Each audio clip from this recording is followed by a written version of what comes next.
My cousin showed up at my office and said, "You make more money than me, so you should support me." I laughed until he pulled out a fake contract. Then my boss walked in and said, "Actually, I think you'll want to leave now." Let me start by saying that I've had my fair share of family drama. But nothing, and I mean nothing, prepared me for what went down last month when my cousin waltzed into my office like he owned the place. For some background, I work for a mid-sized law firm in Chicago. I'm not a lawyer, but I've been working in legal consulting for over a decade. I make good money, and I worked my ass off to get here. Long hours, extra certifications, climbing the corporate ladder. My cousin, on the other hand, let's just say his career path has been unstable at best. He's jumped between pyramid schemes, half-baked business ideas, and investments that never pan out. I'm pretty sure he hasn't held a real job for more than 6 months at a time since we were in college. We were never particularly close growing up, but we saw each other at family gatherings, and he always had this weird entitlement complex. The guy would whine about how unfair life was, how people like me had everything handed to us, and how he was just one lucky break away from making it big. Meanwhile, I never saw him put in any actual work. I usually kept my distance, but last month, he showed up at my office completely unannounced. I was in the middle of preparing a case file when my secretary knocked and said, "There's a man here who says he's your cousin. He's refusing to leave." Already, I knew this was going to be a headache. But I sighed, got up, and walked out to reception. And there he was, standing there like he owned the damn place, wearing an oversized suit that looked like he borrowed it from a guy twice his size. His arms were crossed, and he was grinning like he'd just won the lottery. "Hey, cuz," he said, way too cheerfully. I gave him a confused look. What are you doing here?" He wasted no time getting to the point. "I heard from Aunt Susan that you make over 6 figures now," he said. "So I figured it's time we talk about you helping me out." I blinked. "Helping you out?" He smirked and actually said, "Well, yeah. You make way more money than me, so it's only fair that you support me. Family takes care of family, right?" I laughed. I couldn't help it. It was such an absurd statement that I thought he had to be joking. But his face didn't change. "You're serious?" I asked, still half laughing. His smirk widened as he reached into his briefcase and pulled out a document. "I thought you might say that, so I brought a contract," he said, sliding it across the reception desk like we were in a business meeting. I picked it up and scanned it. It was the most ridiculous thing I had ever read. This idiot had drafted a family support agreement, where I, as a successful family member, was legally and financially obligated to provide him with a monthly allowance of $5,000. For life. It even had clauses. I was responsible for ensuring his financial comfort. I could not ask what he spent the money on. I was not allowed to back out unless he decided he was fully independent. If I refused to comply, he would take legal action for financial neglect. I don't know what law school he thought he graduated from, but this was the dumbest thing I had ever read. I put the paper down, looked him dead in the eyes, and just burst out laughing. "You have to be kidding me," I said between laughs. He puffed out his chest and crossed his arms. "I'm not." "Dude, you can't just force someone to give you money because they make more than you," I said, still chuckling. "That's not how anything works. Ever." His face turned red. "So you're just gonna let me struggle while you sit up here in your cushy office, huh?" "You're an adult," I said, shaking my head. "Get a job." That's when he lost it. He started yelling, accusing me of being selfish and greedy. He ranted about how I didn't deserve the money I made, how I was a sellout for working for a corporation, and how he was the only real entrepreneur in the family. I was just about to tell security to escort him out when my boss walked in. Now, my boss is a no-nonsense kind of guy. He's been in the legal world for decades, and he doesn't tolerate any kind of nonsense. He took one look at my cousin, then at the contract sitting on the desk, and asked, "What's going on here?" Before I could respond, my cousin turned to him and, I kid you not, said, "Oh, good. Maybe you can help. You're his boss, right? You pay him too much, and he won't share with his family. Isn't that unethical?" My boss just stared at him for a moment. Then he picked up the contract, scanned it, and let out a single laugh before saying, "Actually, I think you'll want to leave now." And that's when things got really interesting.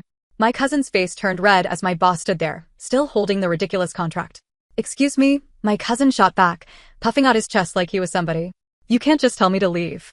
I have a legal agreement with my cousin, and if he doesn't comply, I can sue him for financial neglect." My boss actually chuckled. "Financial neglect?" He held up the contract like it was a joke. "This piece of paper isn't worth the ink it's printed with." My cousin's mouth twitched. "That's a binding contract," he argued. I looked it up. "No," my boss said flatly. "You Googled something, threw together a fake legal document, and walked into a law firm expecting us to take you seriously." I swear, I saw my cousin's eye twitch. He turned back to me. "So that's it? You're really gonna do this?" You're gonna force me to take legal action against my own family. I rolled my eyes. Go ahead, sue me. I'd love to see how that works out for you in actual court. That should have been the end of it. That should have been the moment where he stormed out, humiliated. But my cousin? He's not that smart. Instead, he snatched the contract out of my boss's hands, crumpled it, and threw it on the floor like a toddler. Then, in a voice loud enough for everyone in the office to hear, he yelled, "You think you're better than me? You think you can just walk all over me because I'm not some corporate lapdog like you?" The entire floor went dead silent. Every employee in earshot poked their heads out of their offices. My secretary had her hand over her mouth, looking horrified. One of the junior associates was recording on his phone. My cousin was raging. "I've been busting my ass trying to start a business while you sit in your little high-rise, laughing at me. He's fat. You don't care about family, you just care about your stupid money. Well, guess what? I will get my share. One way or another." I was about to tell him to shut up when my boss spoke first.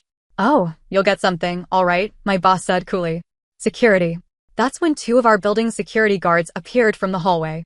My cousin whipped around and lunged for my boss's desk, trying to grab the contract back, but before he could do anything, one of the guards grabbed his arm. "Sir," the guard said, "you need to leave." "Now." But my cousin wasn't done. He turned back to me, breathing hard. Then he smirked. "Fine," he said, straightening his wrinkled suit. "I'll go. But you just made a big mistake." Then, with everyone still watching, he pointed a finger at me and said, "See you in court." And then he let the guards drag him out. The fallout begins after my cousin was gone. There was a weird moment of silence before my boss clapped me on the back and said, "Your family reunions must be fun." I groaned. You have no idea. The office slowly went back to normal, but my phone blew up. First, it was my aunt. She left a furious voicemail about how I humiliated my cousin, how I should be ashamed, and how this will not be forgotten. Then my mom called. She wasn't angry, just tired. "Can you just apologize to keep the peace?" she asked. I nearly dropped my phone. "Apologize? Mom, he showed up at my job with a fake contract and tried to extort me." I know, she sighed. "But your aunt is making a huge deal out of this. She's saying you threatened him." I laughed. "I didn't even touch him. He made a scene and got himself thrown out." "Well, that's not the story he's telling," she said grimly. I rubbed my temples. "What exactly is he telling people?" She hesitated.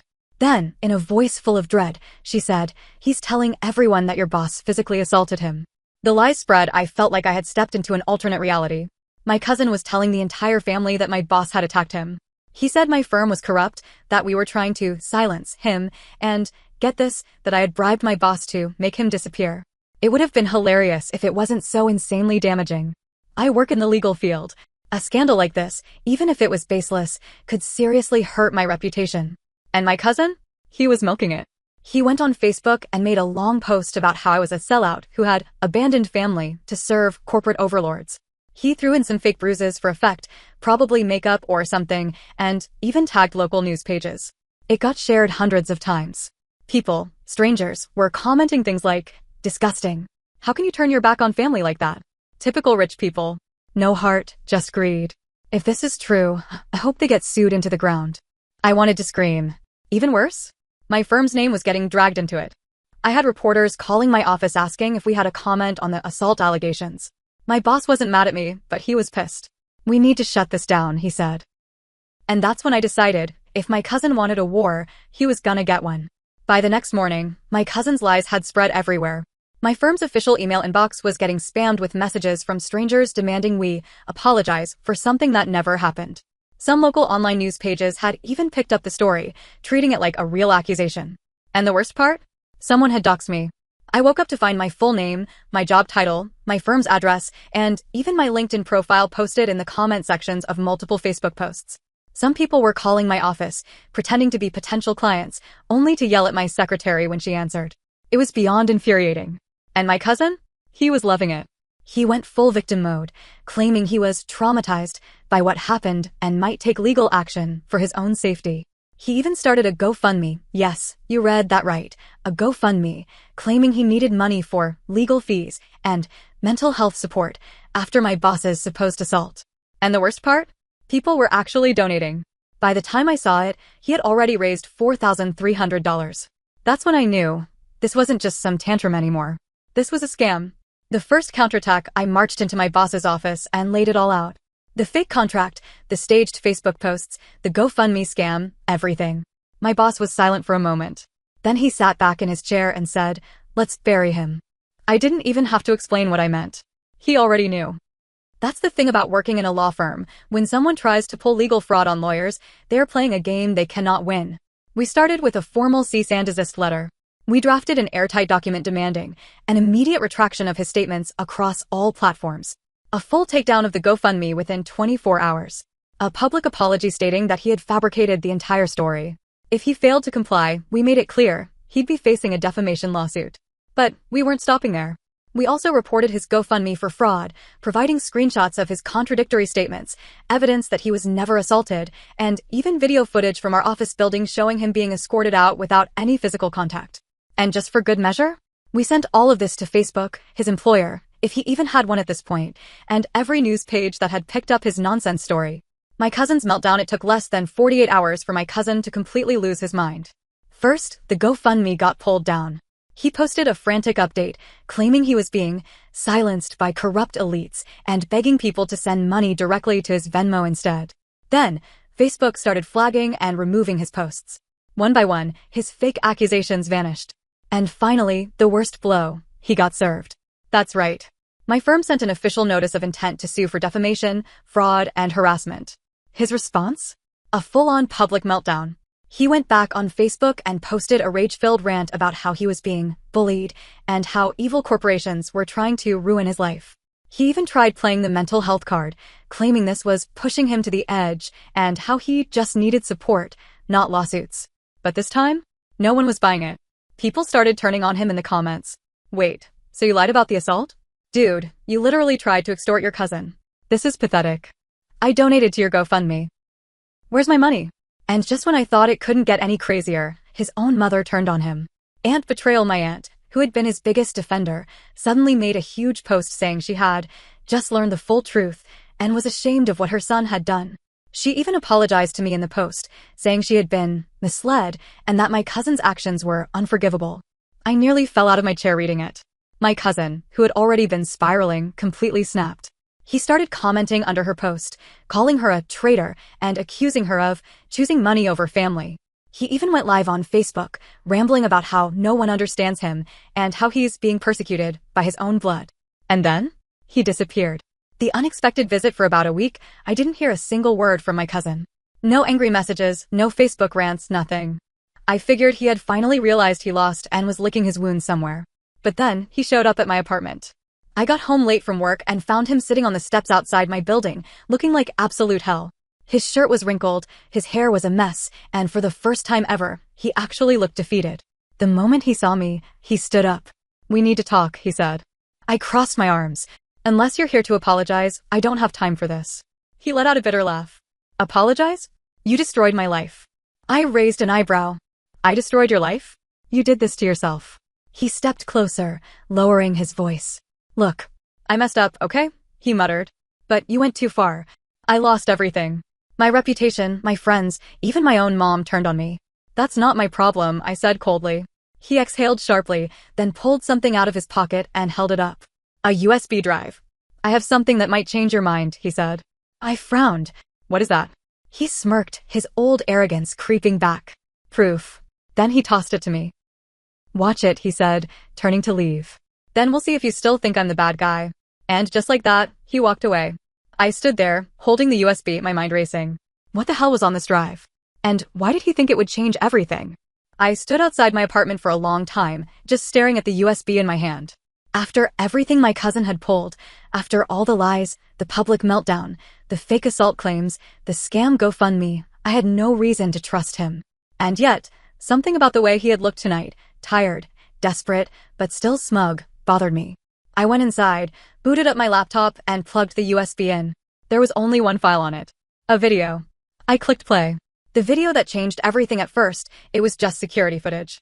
A dimly lit bar. I recognized it immediately. It was a dive bar downtown, one I had been to a handful of times. The camera was angled toward a back booth. Two men were sitting there talking. One of them was my cousin. The other? My boss. My stomach dropped. I turned the volume up. My cousin was leaning forward, looking nervous. My boss, on the other hand, was sitting back, completely calm. So you'll make sure he gets fired? My cousin asked. I nearly stopped breathing. My boss took a sip of his drink and shrugged. If the story picks up enough traction, I won't have a choice, he said casually. My cousin let out a dry laugh. Man, you really don't like him, huh? My boss smirked. He's in my way. I slammed the pause button, my heart pounding. This couldn't be real. But the timestamp on the footage was 3 days before my cousin had shown up at my office. Everything started to make sense. I sat back in shock, my mind racing. My cousin had always been an idiot, but something had never added up about how quickly things spiraled. The fake contract? The over-the-top Facebook posts? The media attention? It had all felt too coordinated. And now I knew why. My own boss had been in on it. He hadn't defended me because he cared. He had defended me because he had wanted the scandal to grow. He wanted my name attached to controversy. He wanted the firm under pressure. He had seen an opportunity with my cousin's idiocy and fed it. But the biggest question was, why? And then I remembered something. I had just closed a huge case. A case that had landed one of our biggest clients a multi-million-dollar deal. And after that, there had been talks, serious talks, about me getting a promotion. A promotion that my boss had also been in the running for. The confrontation, I barely slept that night. By the next morning, I had made up my mind. I walked into the office like nothing was wrong. I went straight to my boss's door and knocked. Come in, he called. I stepped inside, closed the door, and pulled out my phone. Then I hit play. The look on his face was priceless. At first, he just stared at the screen, his face going pale. Then, his jaw clenched. Where did you get that? He asked, his voice tight. I smiled. Doesn't matter. He exhaled sharply and leaned back in his chair. Look, let's not be dramatic. Business is business. I felt my stomach churn. Business? You set me up. You tried to get me fired. He sighed. You're young. You don't get how the game is played yet. I think I do, I said, my voice cold. And I'm about to play it better than you. I slid a printed copy of my resignation letter across his desk. But before he could gloat, I added, and by the way, legal's getting a copy of this video. So is HR. So is the firm's partners. His eyes snapped up to mine. And for the first time since I had met him, he looked afraid.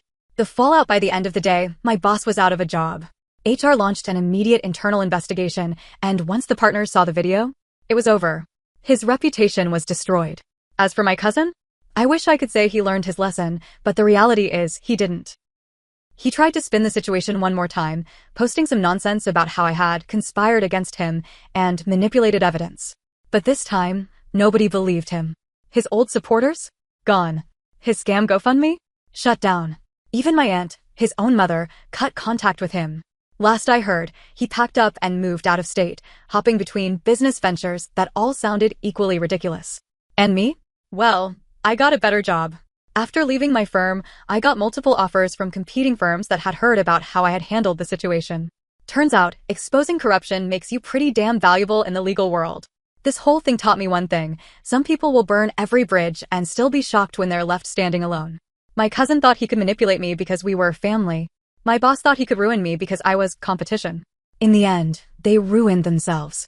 And I walked away with my head held high. And a hell of a story to tell.